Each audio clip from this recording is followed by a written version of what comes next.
ये एक्ट्रेस होगी KGF 3 की हीरोइन जिसने क्यूटनेस के मामले में रश्मिका को भी पीछे छोड़ दिया। और KGF 3 की स्टोरी हुई लीक। खुद यश ने एक इंटरव्यू में स्टोरी के प्लॉट को बता दिया और बाहुबली 3 जल्द होने वाली है लॉन्च। राजा मौली ने बताया बाहुबली के खिलाफ होगा एक बॉलीवुड एक्टर जो फिल्म में दिखाई देगा। लेकिन अब सवाल यह है कि इन दोनों फिल्मों के हीरो यानी KGF स्टार यश और बाहुबली फेम प्रभास के पास इतना पैसा है कि दोनों उसे ऐसे उड़ाते हैं जैसे उनके लिए ये सिर्फ धूल है। असल में 100 रुपए की फीस से अपना काम शुरू करने वाले यश की फीस आज करोड़ों में है। यश की टोटल नेटवर्थ 53 करोड़ है। एक फिल्म के लिए वो 4 से 5 करोड़ रुपए फीस लेते हैं। उनके पास 1 करोड़ की ऑरी Q7, 80 लाख रुपए की रेंज रोवर और 78 लाख रुपए की मर्सिडीज बेंज GLC जैसी महंगी गाड़ी है। ये तो कुछ भी नहीं, इनके पास 5 करोड़ का घर है और तो और बेंगलुरु में एक लाजवाब डुप्लेक्स भी जिसकी कीमत 4 करोड़ रुपए बताई जाती है। वो एक ब्रांड एंडोर्समेंट के लिए 60 लाख रुपए फीस लेते हैं। वहीं दूसरी ओर प्रभास एक फिल्म के लिए 40 करोड़ रुपए चार्ज करते हैं।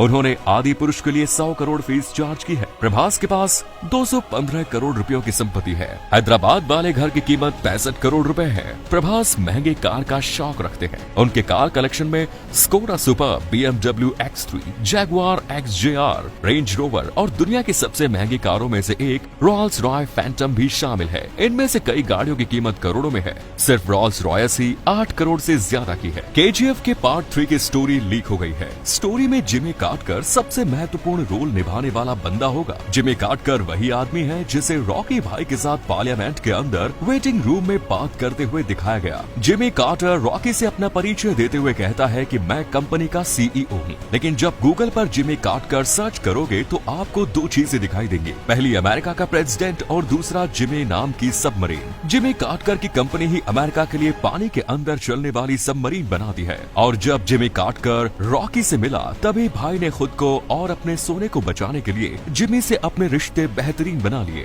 ऐसा इसलिए हो सकता है क्योंकि रॉकी के पीछे कई देशों की पुलिस पड़ी है। इसीलिए रॉकी ने सारा सोना निकालने के लिए काम तेज करा दिया। आपको याद होगा जब लास्ट सीन में रॉकी के साथ सारा सोना समंदर में डूब जाता है तो हो सकता है कि रॉकी ने पहले ही जिमी की सबमरीन को वहाँ पर बुला लिया हो जिससे कि वो सारा सोना लेकर जिंदा वहाँ से बचकर भाग सके और सबको बेवकूफ बना सके। क्योंकि रॉकी भाई इतना बेवकूफ तो नहीं कि वो सारा सोना समंदर में डूब जाने के लिए छोड़ देगा। एक कहानी ये भी हो सकती है कि सारा सोना शायद नकली हो। ऐसा इसलिए क्योंकि उस वक्त पर ऐसी कोई भी मशीन या टूल नहीं बना था कि इतनी भारी सोने को समंदर से ढूंढा जा सके या उसे एक साथ वहाँ से निकाला जा सके। लेकिन कुछ सवाल जरूर है जिनके जवाब पार्ट 3 में जरूर मिलेंगे। रॉकी कैसे 16 देशों के लिए मोस्ट वांटेड बना? रॉकी अमेरिकी जांच एजेंसी CIA के निशाने पर कैसे आया? और इन सब से KGF चैप्टर 3 में प्रशांत नील ये भी बताएंगे कि क्या रॉकी भाई को वो मिला जो उसे बचपन से चाहिए था, दुनिया। लेकिन उसकी इस नई दुनिया में एक नई हसीना आने वाली है। KGF चैप्टर 3 में नई हसीना की एंट्री होने वाली है। साउथ सुपरस्टार यश की फिल्म KGF चैप्टर 3 को मेकर्स बहुत बड़े स्तर पर बनाना चाहते हैं। KGF चैप्टर 2 में रॉकी भाई की लवर श्रीनिधि शेट्टी की मौत दिखा दी गई है। KGF चैप्टर 3 में यश के अपोजिट काम करने के लिए बॉलीवुड एक्ट्रेस दीपिका पादुकोण को अप्रोच किया गया है। ऐसे में ये देखना काफी इंटरेस्टिंग होने वाला है कि क्या KGF चैप्टर 3 में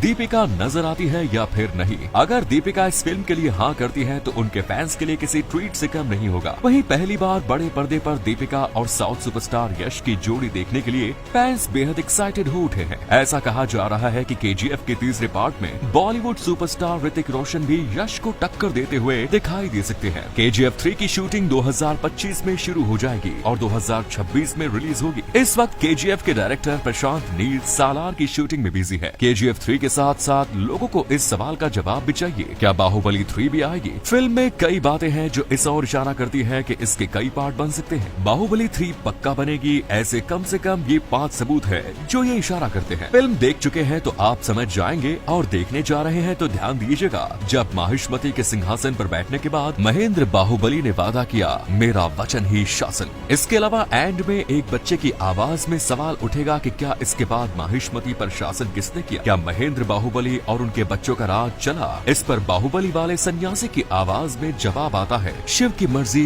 मैं क्या जानूं। अब फिल्म के हाइप और क्रेज को देखते हुए पूरे चांस है कि फिल्म मेकर्स इसके अगले हिस्से पर भी दाम लगाना चाहेंगे। बाहुबली 2 में अंत भल्लाव देव की मौत से हुआ। ठीक इसी तरह दुनिया में सबसे ऊंची बिल्डिंग बुर्ज खलीफा में आग लगने की वीडियो और फोटो सोशल मीडिया पर जबरदस्त तरीके से वायरल हो रही है। असल में खलीफा के बिल्कुल पास में बनी 35 मंजिला बिल्डिंग द इमार स्काई स्क्रैपर में आग लगी थी और अब न्यूज के अनुसार इस बिल्डिंग में आग 7 नवंबर को लगी थी, जिसमें बिल्डिंग का एक हिस्सा आग की चपेट में आ गया। देर रात लगी इस आग में किसी की जान तो नहीं गई, लेकिन इसके अंदर रखा बेशकीमती सामान जलकर पूरी तरह से राख हो गया। सबसे हैरान करने वाली बात तो ये है कि ये आग बुर्ज खलीफा के पास वाली बिल्डिंग में लगी, जो कि बुर्ज खलीफा को भी बड़ा नुकसान पहुंचा सकती थी। ऐसी ही बिल्डिंगों में आग लगने की खबरें हाल ही में सामने आई है और सबसे हैरत की बात ये है कि ये सभी बिल्डिंग बुर्ज खलीफा से ज्यादा दूर नहीं है। बुर्ज खलीफा के सेफ्टी फीचर्स की बात करें तो इसके प्राइमरी फायर सेफ्टी सिस्टम में sprinkle system, fire alarm, smoke evacuation और स्टेयरवेल प्रेशराइजेशन का प्रयोग किया गया है। स्मोक ऑप्टिकल सेंसर का प्रयोग भी लोगों की जान बचाने के लिए इसमें फिट किया गया है। 38 लिफ्ट में भी आग और धुएं से बचने के लिए भी खास तरह की सेफ्टी का प्रयोग किया गया है। 7 तीव्रता वाले भूकंप को झेलने की क्षमता के साथ इस बिल्डिंग को बनाया गया है। इसकी खास बात ये है कि इसे लगभग 100 किलोमीटर की दूरी से भी देखा जा सकता है।